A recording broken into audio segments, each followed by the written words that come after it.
Microsoft ended its E3 2018 conference in incredible style with a trailer for Cyberpunk 2077, a bright, colourful montage of CD Projekt Red's new futuristic universe. And while gameplay isn't shown, the bustling Night City is the clear headline act.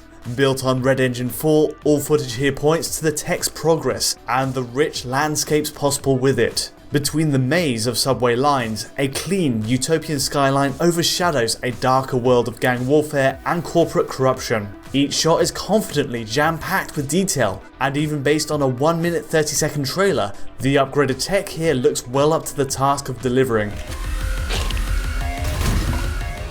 Two big questions still dangle overhead though, as gorgeous as it is. Firstly, to what extent is this what we'll end up playing on release? And secondly, what hardware is this actually running on? Bearing in mind The Witcher 3 suffered backlash after the final console game didn't match up to its initial trailer, it's hard to see CD Projekt Red making the same mistake this time. Indeed, right from the start, it's established as genuine game engine footage.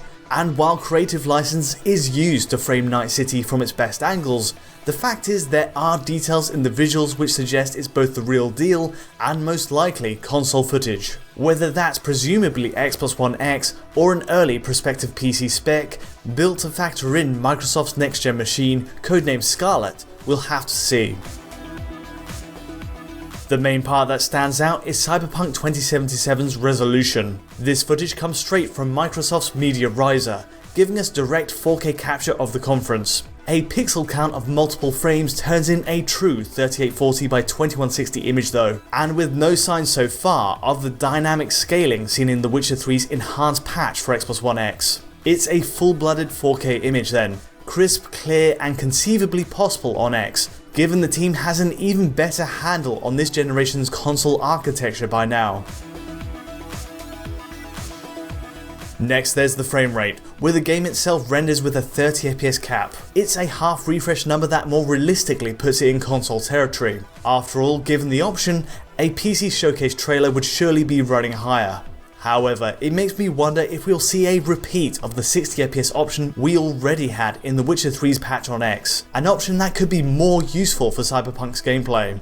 Gang shootouts play a big part in this world, and so having a lower resolution high frame rate option would be a great fit if there are traditional shooter controls for aiming. But as it stands, signs so far point to an unwavering 30 FPS for cutscenes at least. A rock-solid 4K 30fps gives this trailer its intended effect though. It's pristine, cinematic if you will, with beautiful soft lighting and smoke effects that bed well into the environments. Even so, the anti-aliasing used here isn't 100% consistent. It suggests post-process anti-aliasing given that coverage is uneven. Some edges get smoothed, others are left completely raw, revealing a 3840 by 2160 pixel grid. Lit edges, for example, like the contours of this aircraft and the contrasts on cable lines, go largely untreated. These elements shimmer and create visible noise, and it doesn't really match the rest of the image. Again, quality varies spot to spot, and these are the outliers, but it all makes it more plausible as a console showing. Beneath that 4K window though is a world built with the confidence you'd expect from CD Projekt Red. Of course, the bustle of Night City's central square has parallels with the sprawl of Novigrad in The Witcher 3. The theme has obviously changed, but the ambition is still sky high. Market stalls and castle walls give way to sleek, neon-lit buildings peppered in between by cars and many more NPCs. It's staggering to imagine the possibilities that could be open here.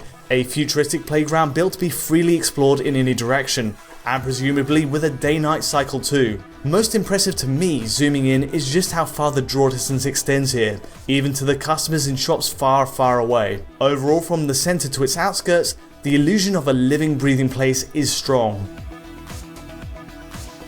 These results are arguably only possible thanks to CD Projekt Red's work on optimizing The Witcher 3 on console and PC already. In theory, this futuristic setting changes the equation in terms of GPU and CPU demands too, rather than the rolling pastoral landscape of the White Orchard, filled with memory bandwidth sapping bushes and trees. The layout in Cyberpunk is more streamlined by necessity. It's built around clean, straight building outlines, where polygon counts can be spread out further afield, and even applied to a boost in character model quality. Speaking of which, character design quality is standout, even for the game's passerbys, who get a similar level of attention to our so far silent lead, V. Take the opening shot as an example. Passengers are individually detailed with great care, where even hairstyles, accessories and clothing are tailored closely for each.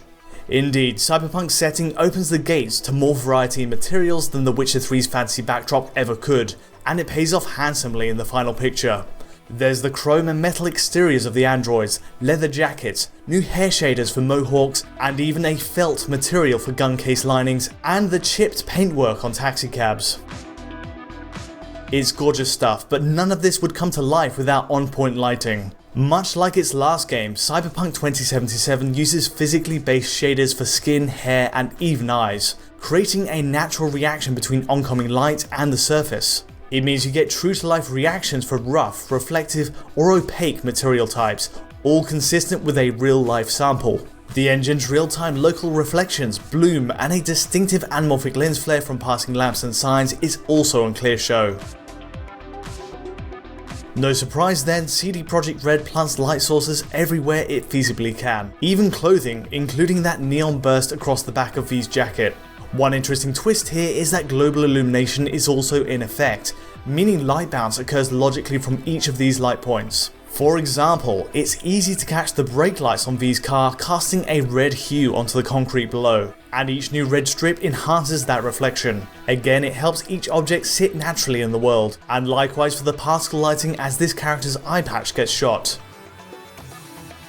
Now, shadow quality is perhaps the only thing you could criticize in this showing, but you really have to look close to nitpick. Interiors are the usual culprit here, and character shadows have a slightly rough appearance that doesn't match the quality of the game's lighting. There's also a clear use of a screen-based form of ambient occlusion, meaning shade appears and disappears at the screen's edges. In this wide shot, for example, you can see thick blobs of shade fizzle in and out based purely on the camera's framing. It's a cheap form of ambient occlusion, but fortunately it's not really too intrusive for the rest of the showcase. Again, it'll be fascinating to see how Cyberpunk's new PBR materials, its lighting and these shadows interact with the day-night cycle. Even different weather conditions will put an interesting visual spin on the city at night, reflecting that sea of neon signs and skyscrapers. The choice to set most of this trailer in the light of day is curious though.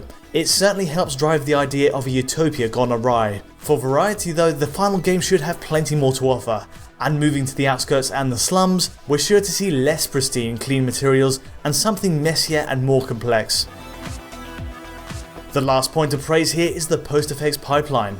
Anti-aliasing may not be uniform, but that motion blur is standout throughout the whole length of the trailer. It works on a per object basis and also for camera velocity, where, slowing footage down, there's no hint of banding or artifacting on edges. The sampling on moving edges is seamlessly blended, and above all the effect is more natural than most games this generation. The Witcher 3 itself was a strong performer here too, and it does work well to smooth camera pans in 30fps games. Even so, it'll be interesting to see if we again end up with a toggle for those who prefer it disabled. For cutscenes at least, we also have a smooth bokeh depth of field effect. This also translates from CD Projekt Red's last game, and the camera focal range adjusts fluidly as it tracks V through the subway. It's really to the engine's credit that the edge blending is hard to separate from the effect of the motion blur, and all combined it gives the game a real cinematic presence. Overall, it's impossible to not respect Cyberpunk 2077's determination to try something different. On a technical level, there are only subtle flashes of the older engine work from The Witcher 3 making it across, the shadows and anti-aliasing in particular being minor rough edges. But everything else, from the lighting to the materials, it all shines brightly.